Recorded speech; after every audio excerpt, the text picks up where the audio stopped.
Pat episode of Behind the Library. It's your boy Rich, aka Library Monster on TikTok. And yeah, it's about just after 3 a.m. here in the city of Gotham. And yeah, I'm amped up. I can't sleep. So I said, what the hell? Let's do a show. So I think everyone's kind of an insomniac these days. I mean, there's so much going on in the world, and there's so much to keep us up at night, to be honest with you. Like, everyone's wondering about the future. Here's the thing, we don't know anything right now. This is the one moment where I think nobody knows anything about anything in this country. We don't even know who the president is. And I can hear my liberal listeners going, "Oh, good God." Da, da, da, da. And it's just like, dude, yes, I know. I'm with you. I know that the media called it, but here's the thing: the same people that called Joe Biden the president yesterday, were the same people lying to us about an Iraq war. These are the same group of people.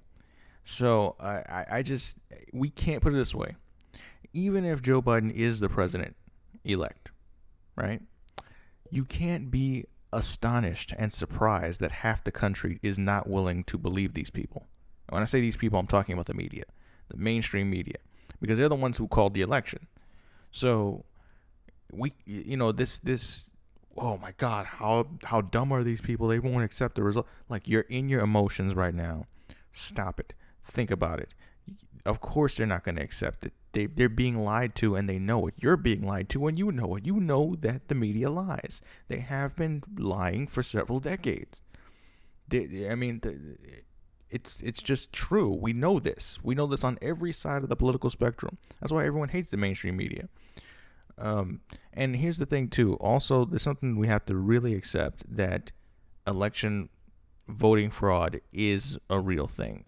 Whether or not it's to the extent that it will change the outcome of the election, that's anyone's guess. There has to be an investigation, but and I honestly doubt it. But it is a real thing. You can't act like our elections are infallible, and don't ever have voting fraud as a concern. This is from Newsweek.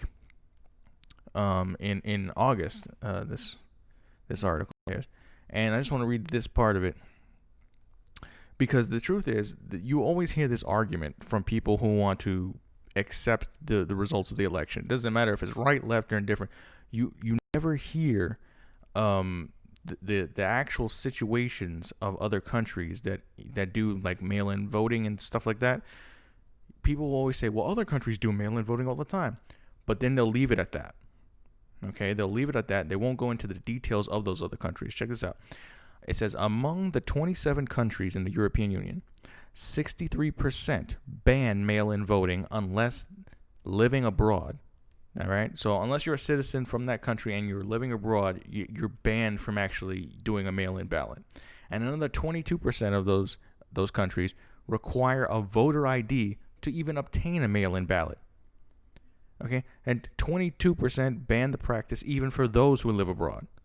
So, I mean, there's a whole extra side of the mail-in voting thing that is there because in the past they tried it and there was a lot of fraud involved. So to say that Trump is just ranting and raving about mail-in voting it's disingenuous. It's not true. So you'll say, "Oh, this is from Newsweek, right-wing publication or whatever." Well, let's go a little further back in time, and let's go to some of the most liberal publications out there, or allegedly liberal. Okay, let's go to the New York Times. This is an old article. Okay, it's from 2001. This is from the Bush Gore election. And how did Bush win that election? The mail-in votes. It was the mail-in votes. And on the other side of that, liberals at the time were very much opposed to counting those votes, with good reason, because they were mail-in votes that got him Florida, which ultimately got him the presidency. And that's why the New York Times reported on this. Okay? So all I'm saying is that history repeats itself. And just because we find ourselves on one side of history today Doesn't mean that yesterday the coin wasn't flipped the other way. So there's flawed votes. Like, check this out. Like, the same article, the flawed votes. They're talking about the votes in Florida. Okay, included ballots without postmarks, ballots postmarked after the election, ballots without witness signatures, ballots mailed from towns and cities within the United States, and even ballots from voters who voted twice. All of these are issues that we're seeing arising in the recent election that we just had. Except in this case, George Bush, who is now somehow the darling of some Democrats. I don't know how the hell that happened. But all of these inconsistencies ended up giving Bush the election with the help of the Supreme Court at the time. But I digress. I don't know how George W. Bush Jr. has become so beloved by people on left of the spectrum. I really don't get it. But, status quo. I don't know what's going on here. Maybe, the inconsistent. Maybe when he came out, because he recently came out and said that the election we just had was fair and it was just, obviously urging Republicans to accept the results. And maybe he said that to kind of gloss over the inconsistencies in his election. I don't know. All I know is that for Democrats now to accept that kind of nonsense when they didn't accept it during the Bush-Gore election is just, that's hypocritical. And check it out. Like, there's another thing I found over here from the Brennan Center for Justice. Again, we're going back in time because history repeats itself, right? What to do about vote by mail. The New York Times highlighted problems with voting by mail. This is they're citing the New York Times on this. You see what I'm saying? You see how everyone just forget, and people forget that the internet is written in stone. You can always go back and check things. And now everyone's like, oh, voting by mail is perfect. It's this, that, and I'm like, dude, no, it's not. No, it's not. And your publication said it wasn't a few years ago. It just took me 5 minutes to pull up. This is dated October 8th, 2012 that they're talking about. It's an issue that has been followed and researched for years. And this article, listen what this article clearly says. It says, votes by mail are less likely to be counted, more likely to be compromised, and more likely to be contested than those cast in a voting booth. I mean, what else is there? We know that this is a problem when you have mass voting, absentee, mass voting by mail. We know this. This was common knowledge a few years ago. And because everyone hates Trump because he's the big Cheeto or whatever, people are just ignoring it. And this is liberal publications. Look, they cite this other article from the Times. I have it pulled up over here. And this article, again, talking about Florida, except this is in 2012 also. October 6, 2012. The article says, "Are error and fraud at issue as absentee voting rises?" This is what I'm talking about. They were discussing how the mail-in votes and the absentee ballots were being compromised and were not reliable. Check this out. I love this part. It says, Ian Sancho, the election supervisor here, disagreed. He said, "This K is like that K," he replied as he persuaded his colleague to count the vote. That's what goes on. You see what I'm saying? There was a discrepancy about a certain vote, and because of that, there was an argument or a discussion between a goofy election supervisor, random bureaucrat, maybe even just a volunteer, and that vote got counted as opposed to being thrown away. But there was a discrepancy. There was no arbitrary third party to come in and make the decision. It was very subjective. But that person that was being interviewed for this article says, the more people you force to vote by mail, the more invalid ballots you will generate. I'm going to say that again. The more people you force to vote by mail, the more invalid ballots you will generate. It's plain as day. There's going to be, I worry about this country because right now, at the end of this investigation, even if it's not enough to re-elect Trump, it's not enough to overturn the results, what's going to end up happening is people are going to lose confidence in the election process. It's already happening. And it's a perfect storm of things. COVID forced everyone, basically, well, more than half the country, to vote by mail. And therefore, all of these ballots that are coming in, and some of them still haven't been counted, are going to be invalidated. There's going to be a whole bunch of ballots to get invalidated. Whether it's enough to change the results of the election, who the hell knows? One thing is certain, though, the news outlets, who, again, years ago, were reporting that this was a bad idea to have mail-in voting, right? They're not going to flip. I mean, if it turns out that it's enough to secure Trump the election, right? There is no way in hell the New York Times and every other media outlet that called the election is going to flip.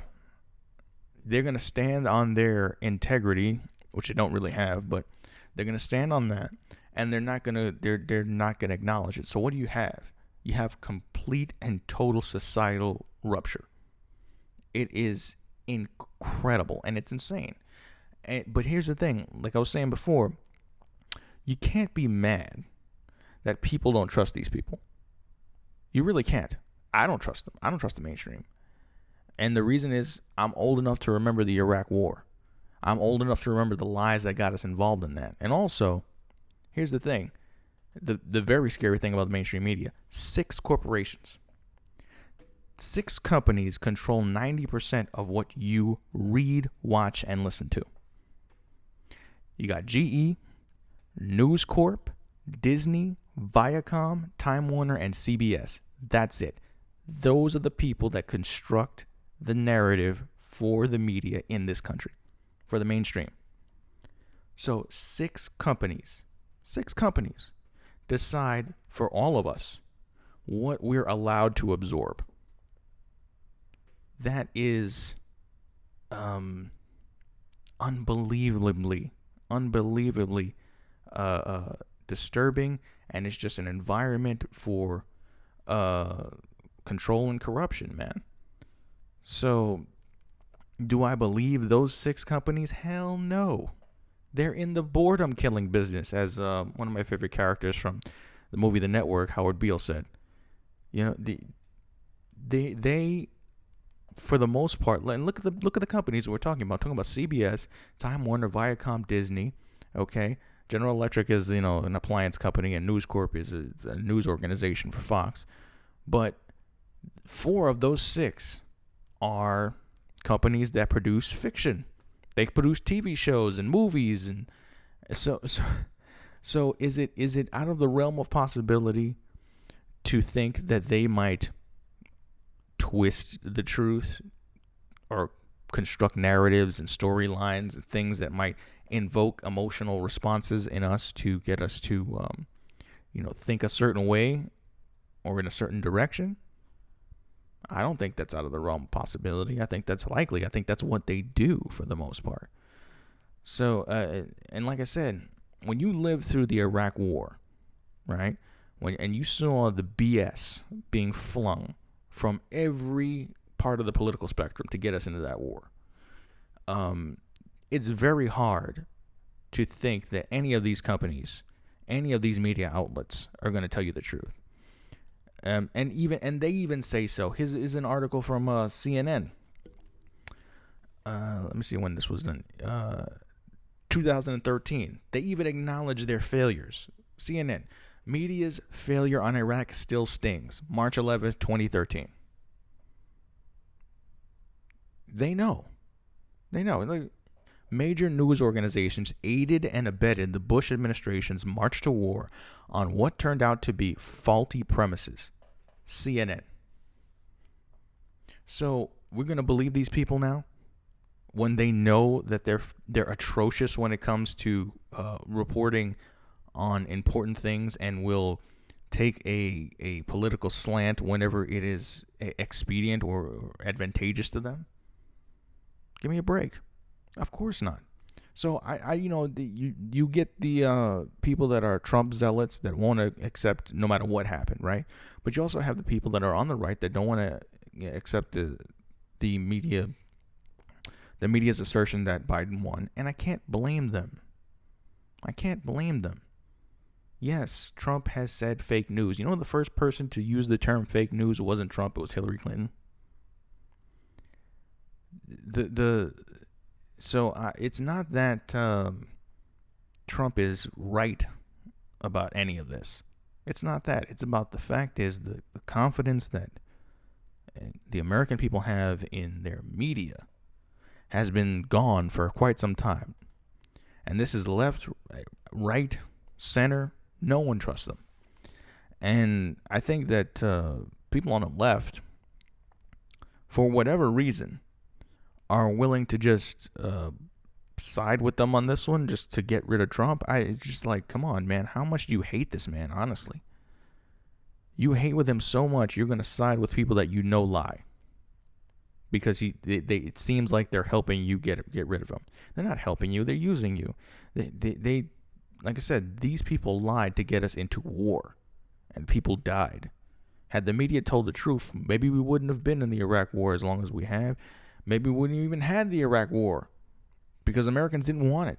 We did not want that war. It was not popular, and it was sold to us by the Bush administration, who people seem to love this guy now, and the media, the mainstream media, every publication. So I'm not gonna readily believe what the media is selling me. I'm going to wait. Do the investigation. If it's not enough, then Trump lost. Simple as that. So right now, it does look like Biden is going to be our next president. I will say that very much. And if he is, again, wish him the best of luck. I support America. So if he's going to do right by us, then that's who I want. I just find it sad that people are so willing to forget history to feel like they're on a team. I hate that tribalism crap. And I hate the way people are readily believing the mainstream media when they have admitted to lying several times about very serious things. So that's my rant on that. One thing the media does do well sometimes is they have some funny headlines. So here's one that I have to bring it up because it's hysterical. New York Post. I love the Post. The Post, it's not the most intellectual of publications, but they have awesome headlines. It's hilarious. Check this headline out. Great tits could be wiped out by climate change in the near future. Now, there's a picture of a bird, for those of you that are just listening. And apparently there's a bird called the Great Tit. So there's the joke. And man, it's actually really sad because it's a pretty bird. I mean, great tits are beautiful. They're I'm sorry, I had to. It's hilarious. Why? Because here's the thing. The New York Post is right leaning. So for this was all because the headline was great. They didn't want to they didn't want to report about the hazards of climate change, because any publication on the right loves to discredit climate change. But they had to report it because the headline sells itself. But it is really sad that we're going through climate change, and they're saying that some species are not going to make it. One of the scientists in this article says, if the changes happen too fast, species can become extinct. That's Emily Simmons, an associate professor at a Norwegian University of Science and Technology's Department of Biology. I think it was a Norwegian study that was studying the great tit phenomena, and their possible extinction. Let me tell you something. I believe climate change is real. Whether or not human beings are causing it, honestly, I don't think that means a damn thing. I think it's something that we're going to have to live with and adapt to. And it doesn't matter where it's coming from. It's a real thing. So people that are deny that climate change is real, I'm like, bruh, you got to read more. You got to read more. It's a real thing. It's happening. Now, you can say that, human beings are not the driving force of it, blah, blah, blah, blah, blah. It doesn't even matter. The fact is, we have to live on this rock. We have to live on this rock. And if the climate is changing, it may change to a degree that we can't live here anymore. We can't have that. So everyone needs to get on board, and we need to take preventive measures, and we need to take them now. Now, I'm not saying that, we be as arrogant as to think that we can change the climate ourselves. That's not what I'm saying. I'm saying get your shit together, okay? Create levees, do what you have to do around the coastal cities, and start building. Because there's one thing that humans are good at. We construct things. We build things. We got to start building. We got to start building to be able to live in this new world that is coming. Because, frankly, listen, it doesn't matter what we do in this country. If the other countries are not on board with that and are not going to implement it, and they have larger populations, I mean, it's not. It's like if you clean your lawn, but both of your neighbors are dirty. There's no other way. You're going to have a dirty lawn. So that's why, and I do not see India and China just stunting their industrial growth because of climate change. That's not going to happen. People want a higher quality of life there. And, who are we to go, well, you have to stunt your growth because, climate change now. It seems hypocritical on our part. So I'm saying that we as a species just need to get ready to live in a different world with different species. And unfortunately, we may lose the great tits because of climate change. And that's going to be really sad. As well as there's so many other species that we're losing because of climate change. I heard we're losing the bananas that we love. We may lose chocolate. It's gonna be a terrible world, man. I'm very worried about it. Hopefully, we're able to stop it, and we have to be good stewards. We have to be good stewards of the earth. I've always felt that way. So moving on to today's featured book, in keeping with the theme that we're talking about, is basically mass media and how it constructs narratives and how it controls people in terms of what they think and how they think. I love this book. It's called The Rape of the Mind: The Psychology of Thought Control, Menticide, and Brainwashing by Joost A.M. Meerloo, M.D. This is, I think, I would call it the definitive book on mind control. If you want to know, if you're being controlled, if your mind is under someone else's influence, you want to read this book. It goes into how this is done, how this is accomplished by nation states, how it's accomplished by individuals. It really shines a light on something that's not talked about, because we're dealing with manipulation, we're dealing with coercion, and of course, no government is going to want to admit to manipulating or coercing its citizens to pattern behavior. But I just want to read some of the excerpts from here that I found most interesting, and I have a ton of bookmarks in this book. I've marked this book up, and the reason for that is just so many good parts of this. Let's see. Here's a good one. It says, by sharpening the internal conflict between reason and emotion, the inquisitor can bring his victim to abject surrender. When the dictator exploits his victim, psychological needs in a threatening, hostile, and unfamiliar world, breakdown is almost sure to follow. It's talking about how, as a dictator rises to power, how they just play on people's emotions and yearnings. It's through systemized suggestion, subtle propaganda, and more overt mass hypnosis, the human mind in its expressions is changed daily in any society. That should make you stop and think, because we were talking earlier about mass media. And the mass media does that on a daily basis. When you take drop by drop of the BS, you're slowly being conditioned to a certain patterned thought behavior. And if you think that these big media companies do not analyze human behavior, I mean, you're too far gone, man. I'm telling you because I know, because I studied broadcasting in college. It was actually my second major, and I got so fed up with what they were teaching me to do to people that I gave it up.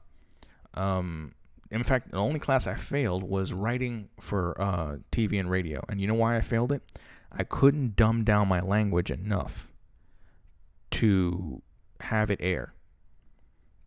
Every time I would submit something to be read on air, they would send it back to me like, it's too smart. Listen, the listeners and the people are dumb. They're not going to get it. You have to dumb it down to like kids level. And this is what they do. And they play off of that. They play off of your emotions. And I started to learn about why they have the display on the screen as they do, and their psychological cues that they're doing with that when they run the ticker across the bottom of the screen, and when they have the split screen and all the talking heads. That's all deliberate. That's all done to elicit certain emotional responses and to drop certain pattern thought behavior into your mind. This is what they do. What else do we have here? It says, okay, people are not the rational creatures they think they are. In the unconscious, that vast storehouse of deeply buried memories, emotions, and strivings, lie many infantile and irrational yearnings, which constantly influence the conscious acts. All of us are governed to some degree by this hidden tyrant and by the conflict between our reason and our emotions. That's what they do. They play off of the conflict between your reason and emotions. That's what the mainstream does all the time. And so does social media, for that matter. There's an aspect of humanity and the human experience in terms of our consciousness that allows people to be controlled. And it's not a pretty thing to think about. I mean, I don't, because everyone likes to think, I'm in control of my own life. What is this? But at the end of the day, some people, a great many people, unfortunately, can be readily influenced by a sustained mass hypnotic suggestion. And the powers that be, the mass media and the people running this show know that. I mean, politicians know it, psychologists know it, media people know it, they all know it. And it's just, it's an unfortunate reality of us as a creature. So we have to guard against that. We have to guard against it in so many ways. And here's the thing, most people are not taught to do that. They're just not. And so as a result of that, they fall victim to these manipulative tactics. Here's another part of this book I really like. Check this out. Separated from any real emotional contact with his fellow men by his own inner isolation, the citizen of Totalitaria, which is this fictional totalitarian world, becomes increasingly unable to fight against its dehumanizing influences. Totalitaria is constantly on the alert for social sinners, the critics of the system, and accusation of dissent is equivalent to conviction in the public eye. Insinuation and the denunciation are staples of the totalitarian strategy.